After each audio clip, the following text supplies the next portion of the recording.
Hello friends, welcome back to Grace Church. I'm so happy to see you. We have a very exciting three-part series for you.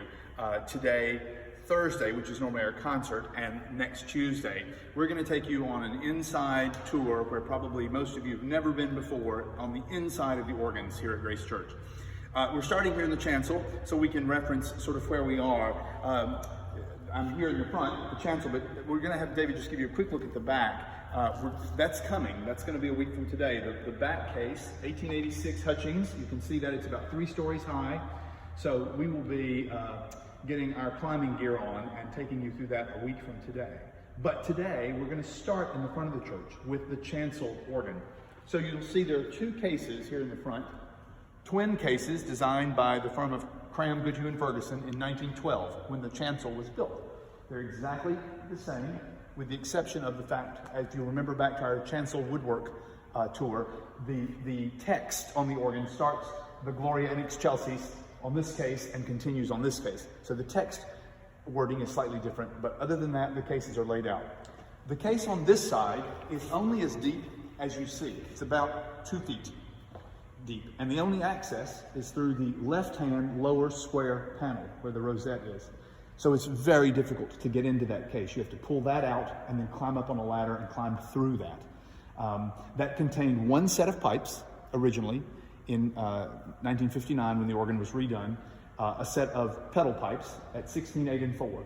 And about half of those pipes are still in the case, and about half are in the basement, because when the electronic and digital work was added in 2010, they took out about half those pipes and put in speakers. And of the case that you see in the front, the pipes that are here in the middle, they are speaking pipes, and the 3 and 3 on either side are speaking pipes.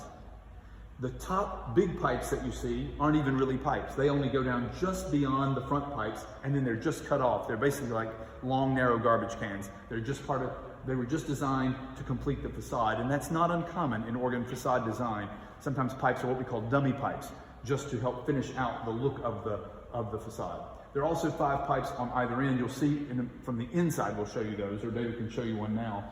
There are 5 on each side of the case. They also are dummy pipes. They don't speak. They're there just to look pretty and fill in the blanks. Dummy pipes are made usually just like regular real pipes. They just aren't winded.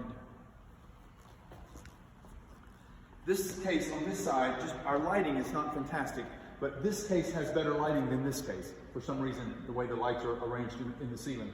So you can see a little bit more of the carving, the woodwork, the gold facade pipes, Cadillac gold it's called, and again the same arrangement that the 3 and 3 play and the front centers play, the top pipes there are just cut off below. And you're going to get to see that from the other side, and you'll really see what we're talking about.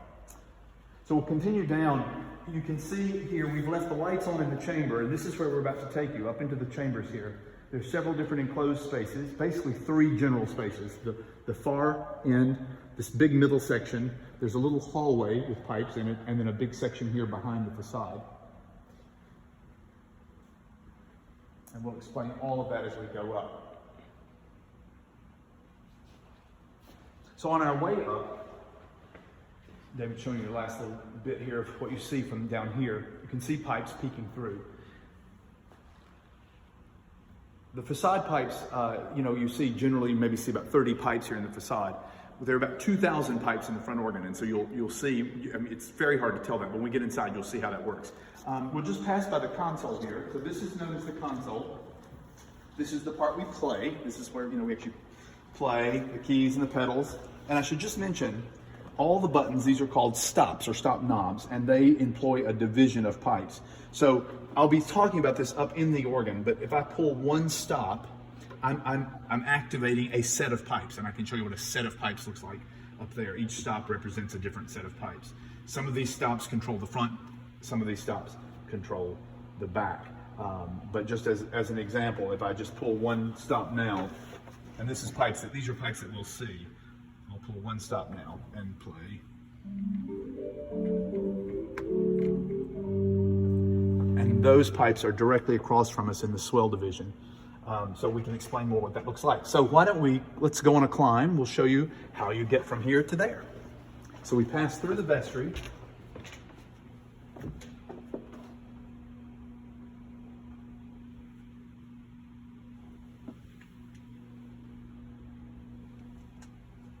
Yes, actually, David, before we go, David just got you a good shot of the expression pedals, the things that look like big gas pedals. Those are good to know about because I'll tell you what they do. Yep. And a couple of those apply to the front part of the organ, so I'll explain that when we get upstairs.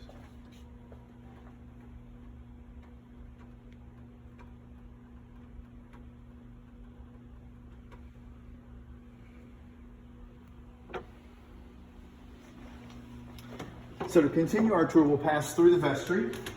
This is near the sacristy and Father Jonathan's office. We'll come through the door here and we're going to head upstairs. All of the space we're in now was 1912 construction, all done when the chancel front part of the church was added by Cranham, Goodhue, and Ferguson. These stairwells on two sides of the chancel were added, sort of like wings on a building.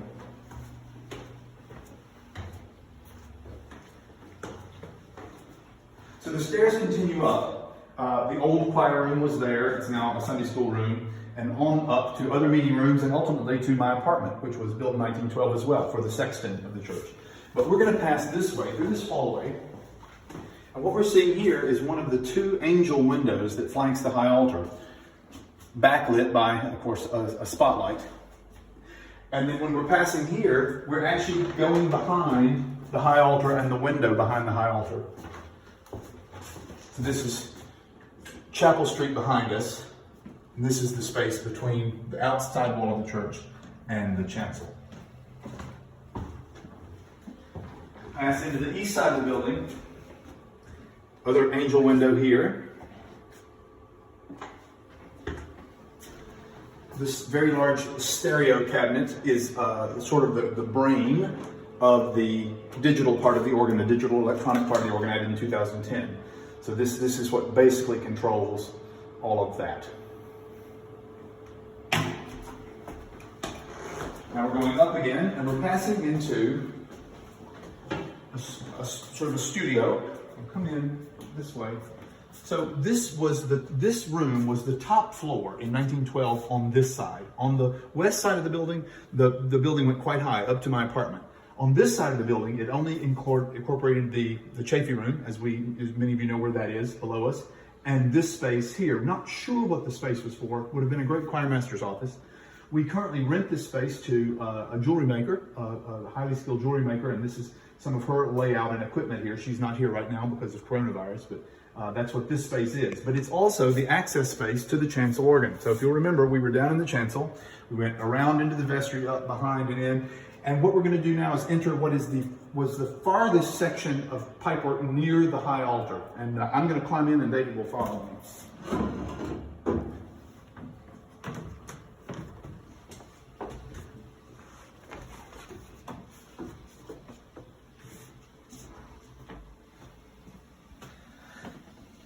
So this is the choir division of the organ. It's called the choir. Oddly enough, the choir division wasn't always meant to necessarily accompany the choir. Another division called the swell, which we'll see, was more often used to accompany the choir than the actual choir division.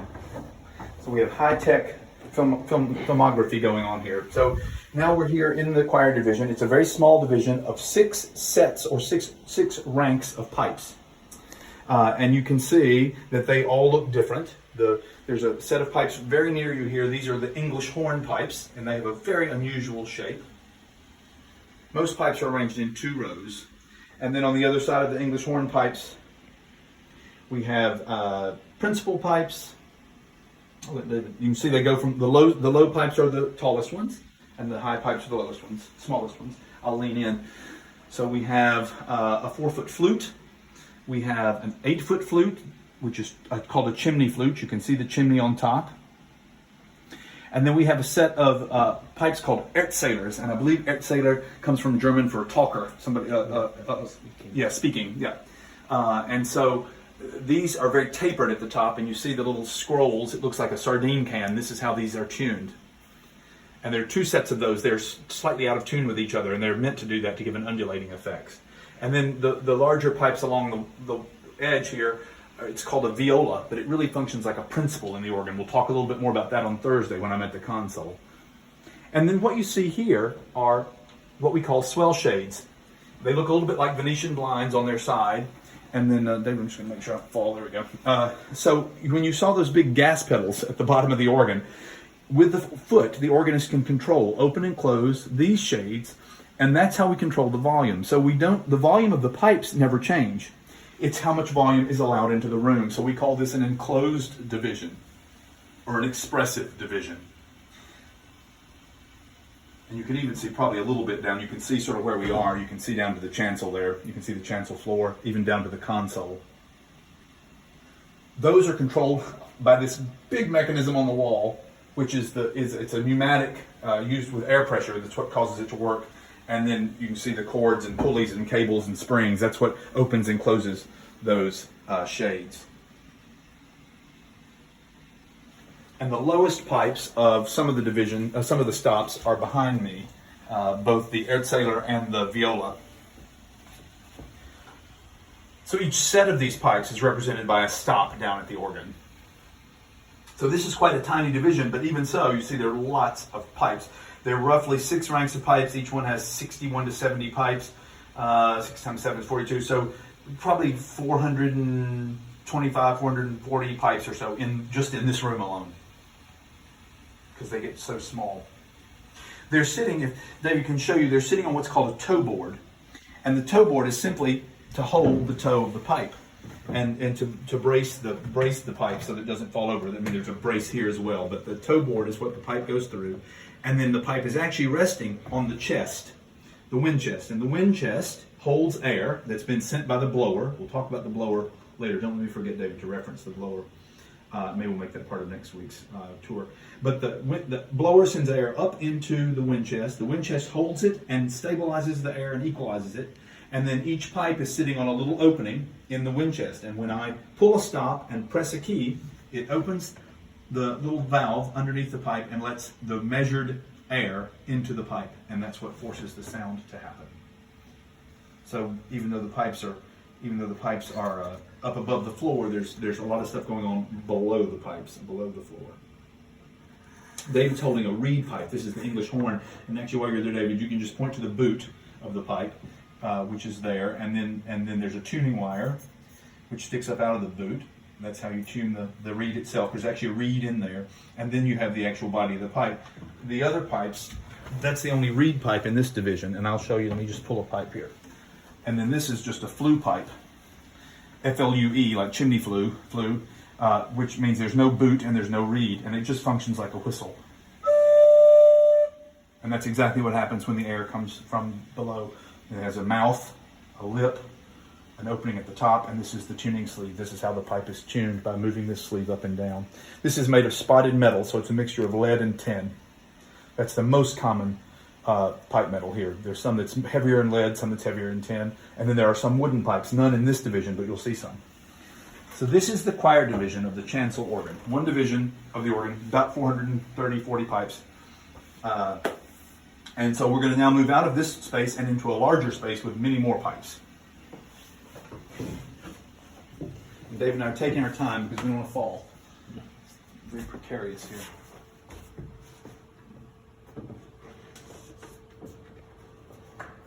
Okay, move our ladder back. Close the door on that division. And now we're going to move into a bigger division here. I'm going to move ahead of you a little, and while I'm doing that, David's going to show you some of the bigger pipes that are back here in this part as you first walk into this division. This is the swell division, another enclosed division, that also has a big set of pedal pipes in it and some really large pipes. So David can do some close-ups. The space is tight, and you'll see a very funny place where they took 2 pipes and put them on their own little wind chest. It's actually a really good way to see how the pipes sit on the chest. These are wooden pipes. It's not ideal to have pipes on little offset chests like this, too many of them, but anyway, it's worth seeing. So I'm going to climb a little bit while David shows you some of this stuff, and then we'll meet up again.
David, you're probably close enough that they can hear me. Just to say that some of the pipes that David's passing by now, some of those wooden pipes are from the 1923 organ, which was built for the chancel before the 1959 rebuild. So in 23 there was a big organ by Cassavant, a large 2-manual organ that went in, and then Cassavant rebuilt it in 59. But some of the pipes, particularly the wooden ones behind David, and some of the ones up here, are from that 1923 organ. And then some are new to 1959. The division we started in, the little choir division where we were, all of that was new in 1959.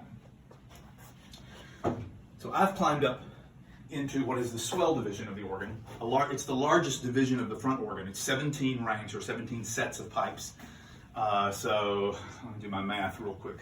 20 times 6 would be 1,200. There are probably 1,000 pipes in here, something like that, from tall to small. There are the pedal borden pipes that you saw as David brought you in, and then there are more wooden pipes in this division. So once he comes up, we can see some of that. The organ, as many of you know, the organ needs a complete and total restoration. It's in pretty sad shape, the actual pipe portion of the organ. And as you come in, you'll see more and more of the speakers that were added in 2010 to put digital sounds in to compensate. I'm holding a piece of one of the pipes. It shouldn't be this way.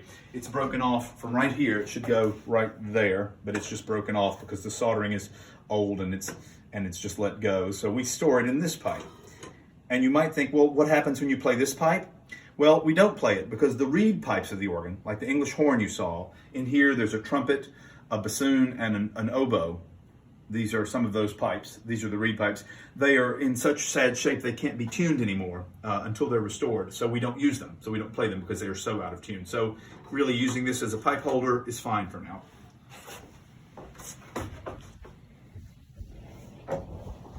This is called a walkboard. David's going to do his own climbing now. And I'll wait here on the walkboard. It's terribly awkward. That's it. Well done. It's good to be young. So the walkboard allows you to go out and walk across the pipes, as you can see here, because I'm out over some of these pipes. This is our 16-foot godette, or flute. Now you might look at that and say, that doesn't look to be 16 feet. It's not.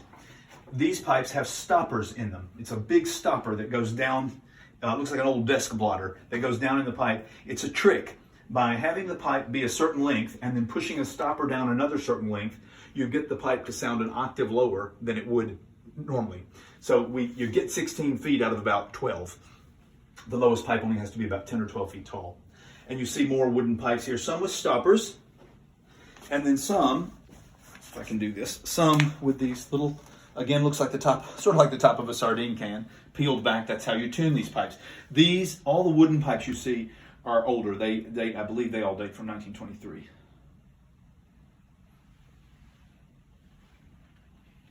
Again, some of the spotted metal.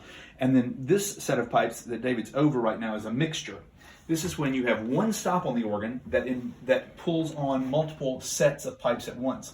And that's why it looks like a little forest of metal trees. And so this is a 4-rank mixture. If you look at this set here, you can see there's a row, a row, a row, and a row. And so when you pull a stop and push one key, 4 of those pipes sound at one time along the harmonic series, which gives us that's the sparkly brilliance you hear at the top of the organ.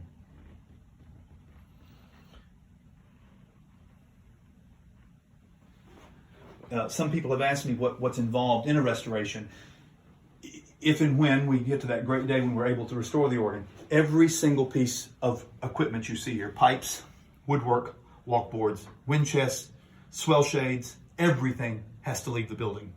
So it's a massive amount of work to take it all out, and it all has to go to an organ company or an organ shop and probably live there for a year to 18 months. And every single pipe, everything you see here gets reconditioned, rebuilt, reconditioned, fixed, repaired, restored, improved, and then it all has to come back and all be put together again. And in the meantime, whenever we get to that day, I'm going to ask David just to turn a little bit. David, show the wall there. You see we have peeling plaster. That's no good. That's an old leak. It's not leaking currently, but peeling plaster is terrible for pipes. It's right over the pipes below it. And David will scroll down. One little piece of plaster in one of those pipes and then it won't play. So at some point when all of this goes out, we would be able then to clean, repaint, make hard, clean surfaces for the organ to go back in. And Dave, while you're there, maybe the speakers, these are some of the speakers added in 2010, sort of stapled to the ceiling. They're behind my head, and there are a number of speakers here in the front organ. There are even more in the back, and the really huge ones are in the back, and we'll show you those next week. So I'm going to make my way now. This is, again, a closed division. We have the swell shades at the front. But now David and I are going to really get adventurous, and I'm going to climb through this little door, and there's a hallway on my right, and there are pipes all down in that hallway. I'll talk to you about that, and then we'll go across there. So here I go.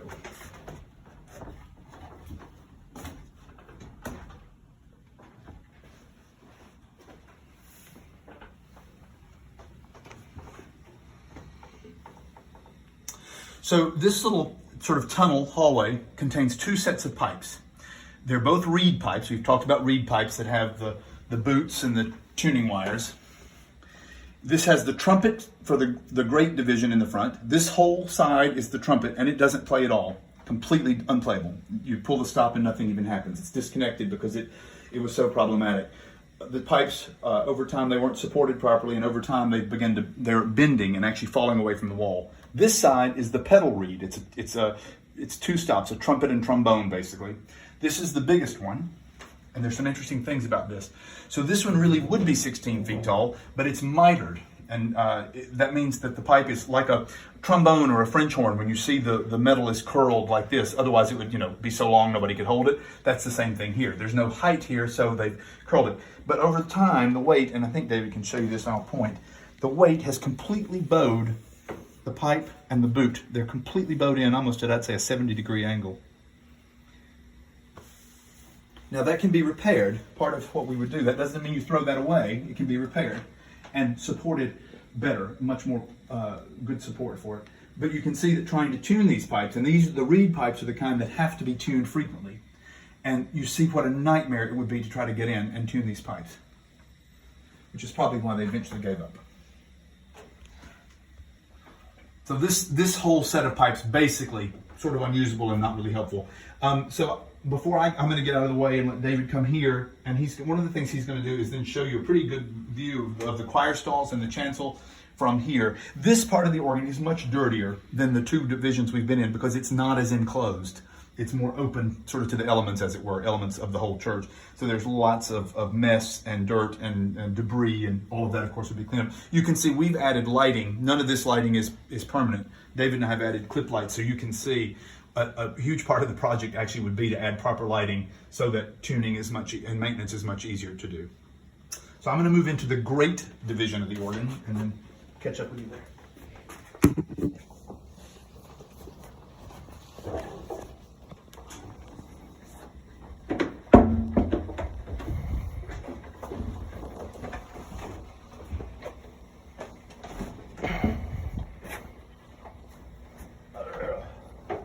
This is not for the faint of heart, I'll tell you, folks.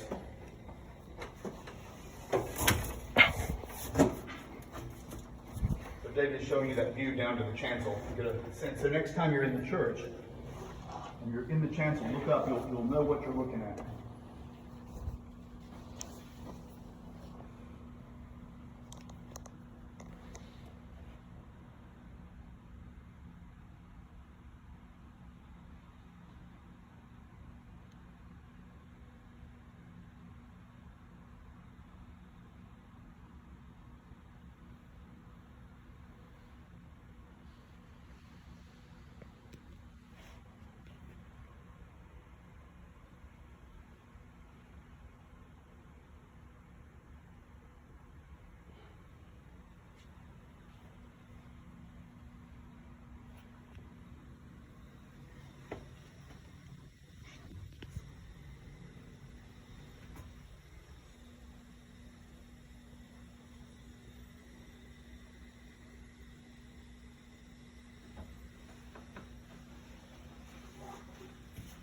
So David's joining me now in the great division of the organ. So-called great because it's the main division of any organ. And while he's coming in, just a couple of words. So you see that we have two complete organs here. This is the chancel organ, as I've mentioned. It's much smaller than the back organ. This organ has about 2,000 pipes. It's 4 divisions: great, swell, choir, and pedal. while it's about 2,000 pipes, it's a relatively small organ, about 35 sets of pipes. The back is much larger, 68 sets of pipes for about 4,000 pipes in total. So this great division is much smaller, of course, than the great division in the back. This division is probably in the worst shape. We mostly can't use this at all. There's so many dead notes which come from blown leather pouches and reservoirs and pneumatics. So this organ, I mean, we can play it, but almost every other note doesn't sound. And you can see one of the most interesting things, we're now behind that facade. So we showed you the two cases down in the chancel. The one on the side of the console, I told you, was only about 2 feet deep. It would come to about here. On this side, obviously, we have a deep recessed opening chamber. But these are those fake pipes that you see just come down and they're cut off and they just rest on a shelf. They don't play at all. These, I'm going to just step out here and hope I don't go tumbling. These pipes play, they all play, and these pipes play. And the ones on the ends, they're on 5 on this side and 5 on that side, they're dummy as well. In a rebuild or in a reconstituting of the organ, it would look the same from the outside. We wouldn't change anything about the outside, but it could be that these actually became playable pipes. And you can see many more speakers, and here's a large speaker here. The ceiling is completely covered with speakers. The dream, of course, and hope is that would all go away. If the organ were restored, we wouldn't need those things. Some wooden pipes here. Actually, here, David, you can really show those stoppers and how they're packed. The way that they, that's how it keeps them from slipping up and down. They're packed very tightly so you can move them. Some of these are old. That's definitely a 1923 set of pipes there. A lot of the wooden pipes were kept over from 23, and a lot of the metal pipes were rebuilt. You can see, the light's not great, but you can see the walkboards are actually, the toe boards are pretty dirty. That's not uncommon for organs because, again, it's hard to get up here and clean, but it's definitely in need of cleaning. Dust is the enemy of the organ, of the pipe. And so the direction I'm pointing here then is right out towards, this is the edge of the case, the carved edge of the case. And this is pointing right out towards the nave. We'll talk more about this next week, but I did mention wind supply because the organ has to have wind. And the wind for this is under the narthex, all the way down in the undercroft, in the basement, near Westminster Street. There are 2 big blowers, one for the front organ, one for the back organ.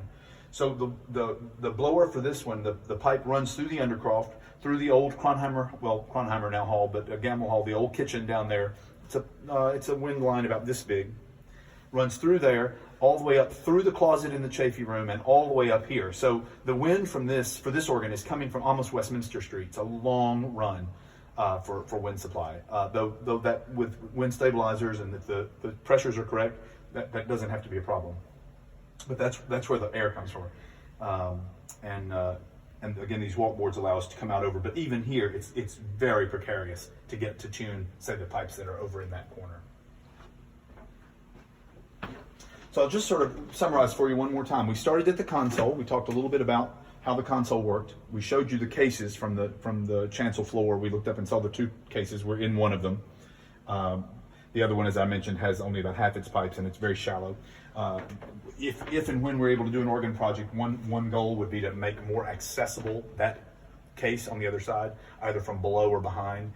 And then if it were really accessible for tuning and maintenance, you could actually utilize the space better. And then we came into the organ here, 4 divisions. We started in the little choir division. We moved into the swell division.